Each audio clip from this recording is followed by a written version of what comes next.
జైల్లోకి వెళ్ళావు ఏమనిపించింది? జైలుకి వెళ్ళాక మంచిగా ఒక వారం రోజులు భయం అనిపిస్తుంది సార్, జైలు అంటే ఎట్లా ఉంటుందో అని. ఆ తర్వాత లోపల మంచిగా స్కూల్ గీళ్ళు అన్నీ చదువు రాకుంటే రోజు ఒక అక్షరం నేర్చుకోవాలని చెప్తారు సార్. నేను ఆల్రెడీ ఇంగ్లీష్ వస్తుంది కాబట్టి ఇంగ్లీష్ చదువుకుంటూ కూర్చున్నాను సార్. అసలు నువ్వేం చదువుకున్నావు? మీ అమ్మ నాన్నగారు ఏం చేస్తుంటారు? మా daddy mechanic sir, mummy house wife sir. ఏం చదువుకున్నాను? నేను 6th పాస్ సార్. అంతే. మరి 6th పాస్ 7th వెళ్ళకుండా నువ్వు మరి దొంగతనాల కింద పిల్లలు అసలు అప్పుడు చిన్న ఉన్నప్పుడు 97కి వెళ్ళి నేను డ్రింక్ చేస్తున్నా సార్. అప్పుడు అంటే పేకాట క్లబ్లలో పోయి అప్పుడు చిన్న ఉన్న ఏజ్లోనే 97లోనే 10-12 సంవత్సరాలు ఉన్నప్పుడే రోజు క్లబ్కి పోతుండే, పత్తాలు ఆడుతుండే ఉంటుండే. మా సెక్షన్ ఉండే సార్. స్కూల్కి వెళ్ళకుండా పత్తాల వైపు ఎవరు పత్తాలు ఆడుతుండే సార్. తీసుకెళ్ళారు? మా బాబాయ్ పేకాట క్లబ్లు ఉన్నాయి సార్. లోవర్ ట్యాంక్ బండ్ వార్తా పేపర్ ఉంది కదా సార్, దాని ఆపోజిట్ గ్రేటర్ హైదరాబాద్ క్లబ్ ఉన్నది. అందులో పోయి మా బాబాయ్ క్లబ్ పెద్ద 2 సెక్షన్లు ఉన్నాయి సార్ నేషనల్. ఇక అందులోనే వండుకుంటా ఆయననే రోజు 200-400 ఇస్తుండే. ఇక అందులోనే నేను కలుపుకొని నేను కూడా ఆడుకుంటుండే అందులోనే రోజు ఆడి. కానీ మరి క్లబ్కి వెళ్తున్నప్పుడు మీ మదర్ కానీ ఫాదర్ కానీ వద్దు అని చెప్పలేదా? చెప్పలేదు సార్. వెళ్ళొద్దని అని చెప్పారు కానీ మంచిగా పని చేసుకో అని చెప్పారు కానీ సార్, నేను మమ్మీ డాడీ మాట వినలేదు సార్. ఇక మా బాబాయ్ అదే ఫీల్డ్ కాబట్టి నేను కూడా ఇక అందులోనే పని చేసుకుంటా పతలా ఆడుతుండే సార్. అది పేకాట క్లబ్బులు బంద్ అయిపోయినాయి. ఇక చేయి టైడ్ అయిపోయింది, ఏం చేయాలో అర్థం కాక ఇక స్నాచింగ్ చేయవలసి వచ్చింది సార్. అంటే పేకాట ఆడుతున్నప్పుడే నీకు తాగుడు అలవాటు అయిందా? అవును సార్. ఆ తాగుడు అలవాటు అవడం, పేకాట క్లబ్లు బంద్ అయిపోవడం, డబ్బులు లేక. అవును సార్. Chain snatching ఎంచుకున్నాం. వచ్చే డబ్బులతో తిరుపతిలో ఇంకొక అవతారం అయితే అది కూడా నేరమే కదా? అవును సార్. మరి అక్కడ ఎవరు పోలీసులు దొరకలేదా? పోలీసులకి దొరకలేదు సార్. మరి అక్కడ 40 రోజులు ఉన్నప్పుడు అమ్మా నాన్న ఎవరు గుర్తు రాలేదా నీకు? గుర్తుకొచ్చారు సార్. ఫోన్ చేసిన సార్, ఇంటికి ఫోన్ చేస్తే అందరిని పట్టుకపోతూ ఏడుస్తున్నానంటే నేను ఫుల్ బాధపడ్డా సార్. కానీ 40 రోజులు ఉన్నావు కదా? అవును సార్. ఎవరికి ఒక్క ఫోన్ కూడా ఎవరికి చేయలేదు సార్. అప్పుడు డాడీకి ఫోన్ చేసి అప్పటిదప్పుడు టాస్క్ ఫోర్స్ వాళ్ళకి అందరూ ఆడుకొచ్చేసారు సార్. నేను అప్పటికే లొంగిపోయినా. అప్పుడే టాస్క్ ఫోర్స్ వాళ్ళకి దొరికితే నన్ను కొడుతుండే సార్, బాగా కొడుతుండే, ఫుల్ పనిష్మెంట్ ఉంటుండే. మా ఫ్యామిలీని ఎంక్వైరీ అందరినీ చేశారు సార్. ఇది ఎసొంటోడు ఎసొంటి మంచి అంటే అందరూ మంచోళ్ళే మంచిగానే ఉంటారు అని చెప్తే అట్లా కూడా పోలీసు వాళ్ళతో దెబ్బలు తినకుండా తప్పింది సార్. నువ్వు చెప్పు, అసలు ఏ నేరం చేసి జైలుకి వెళ్ళావు? ఫ్రెండ్స్ ఏం కూడా గణేష్ పండుగ వెళ్ళి సార్, నిమజ్జనం అంటే నిమజ్జనం గణేష్ నిమజ్జనంకి ప్లాన్ కొడుతుండే మేము. ఇట్లా ఫ్రెండ్స్ ఏం పడి. మీ అమ్మగారు మీ నాన్నగారు వాళ్ళందరూ ఏం చేస్తుంటారు? మా మమ్మీ శారీస్ బిజినెస్ చేస్తుంది, మా డాడీ డెకరేషన్ చేస్తాడు ఫంక్షన్ హాల్. ఏం చదువుకున్నావు? 9th fail. తర్వాత 5 నుంచి 6 చదవకుండా మరి ఎందుకు ఇవన్నీ తిరిగావు? 9th ఫెయిల్ అయినా సార్. 9th వరకు చదువుకున్నావు, మరి 10th ఎందుకు వెళ్ళలేదు? స్కూల్లో అప్పుడు ఫ్రెండ్స్ ఏం పడి. 9th ఫెయిల్ అవ్వు, 9th మరొకసారి చదవాలి కదా?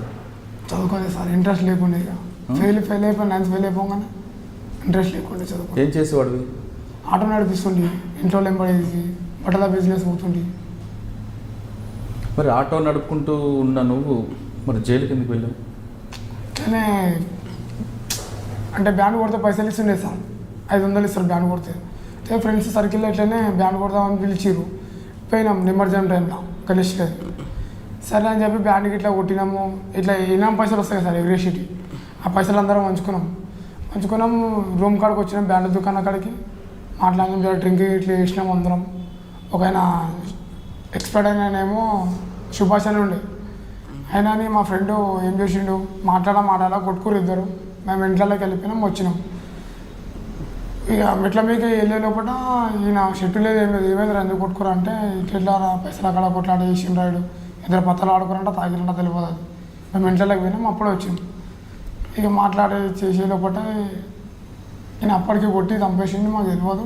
మా ఆయన ఎంబడి ఇక నా చూసిన 5 మంది ఉంటారు కదా బ్యాండ్ వాళ్ళు, వీళ్ళిపోండి ఎంబడి అని చెప్పి మమ్మల్ని వీళ్ళ ధైర్యం చూసుకొని చంపేసిండు ఆయన అని చెప్పి. అంటే మర్డర్ కేసులో మర్డర్ చేస్తున్నాం నువ్వు లేవు? లేదు సార్, పక్కా కన్ఫర్మ్. ఇద్దరం లేము సార్, A3 లేడు, A2 లేడు, A1 ఒకనే. మరి A2 A3 ఎందుకు వచ్చారు అందరూ? ఇప్పుడు ఆయన నెంబర్ తిరుగుతాం కదా సార్, నెంబర్ తిరుగుతాం. అదే రోజు మేము ఆర్డర్కి పోయి బ్యాండ్ కొట్టేసి వచ్చినాం. మరి పోలీసులు చెప్పలేదా? మేము చేయలేదు. చెప్పినాం సార్, మేము చెప్తే నమ్మలేరు. మీరు ఉండి మీరు ఆపలేక మీరు అని చెప్పి, ఒక ప్రాణం పోతుంటే మీరు ఇద్దరు నిలబడ్డారేమరా అని చెప్పి అట్లా మమ్మల్ని ఎంబడి బుక్ చేసి. కానీ రికార్డులో నువ్వు ఆయన పొడుస్తుంటే పట్టుకున్నావు అని కూడా చూపిస్తుంది కదా? అదేం లేదు సార్, అదే అక్కడ చేసేటప్పుడు ఆ సీసీ కెమెరా లేదు ఏం లేదు, రూమ్లో చంపేసిండు ఆయన. చంపేసావా? మేము కాదు సార్, మా ఫ్రెండ్ చంపేసిండు. ఆయన ఎంబడి ఉన్నందుకు మమ్మల్ని కేసులో బుక్ చేసి. కేసులో ఒక అన్యాయంగా బుక్ అయిన తర్వాత జైలుకి వెళ్ళినప్పుడు ఏమనిపించింది?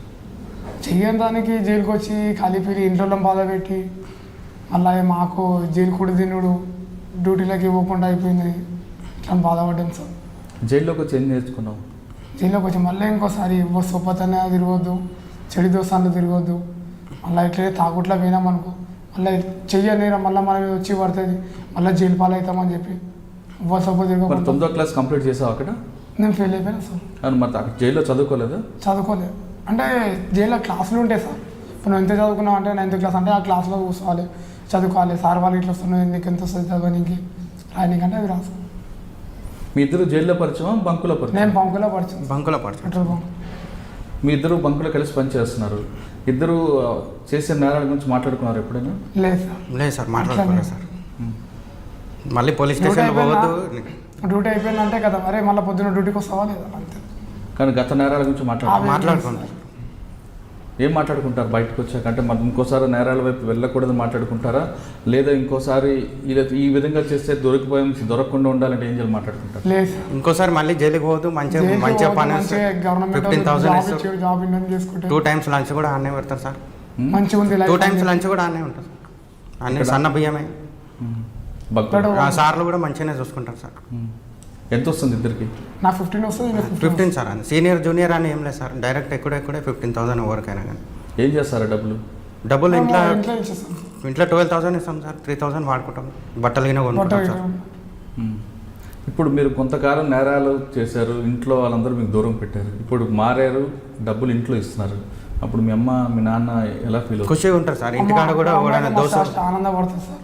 అప్పుడు అంటే ఏదో చెప్పకుండా దోశలు ఎంబడి తిరిగినో అయిపోయింది. ఇప్పుడు మంచిగా డ్యూటీ చేసుకుని మంచిగా ఉందా లైఫ్ అనేది, మంచిగా జీతం వస్తుంది, 4 రూపాయలు వస్తుంది, నలుగురు చూసినా కానీ ఖుషి అవుతారు. ఇప్పుడు మటర్ కేసు కాదు, ఏం లేదు, మంచిగా ఉన్నాడు పోరాడు అని చెప్పారు. నీకు? నాకు అయితే మంచిగానే ఉంది సార్. హైటెక్ సిటీలో డిగ్రీలు చదువుకున్న వాళ్ళకి కూడా వాళ్ళకి 10th ఇస్తారు సార్ శాలరీ. మాకైతే 2ndకే ఇచ్చేస్తారు డైరెక్ట్. హైటెక్ సిటీ బంజారాల్స్ పోతారు, వాళ్ళకి 10th ఇస్తారో 15th ఇస్తారో తెలియదు. మాకు ఇంత మంచిగా ఫుల్ ప్రిఫరెన్స్ పోలీసు వాళ్ళు వచ్చినా కానీ వాళ్ళు చెప్తారు, జైలర్ సార్ చెప్తారు. సెకండ్ పడంగానే సాలరీ వచ్చేస్తుంది సార్. 2ndకే ఇచ్చేస్తారు సార్ జీతం. అప్పట్లో ఏముండదు.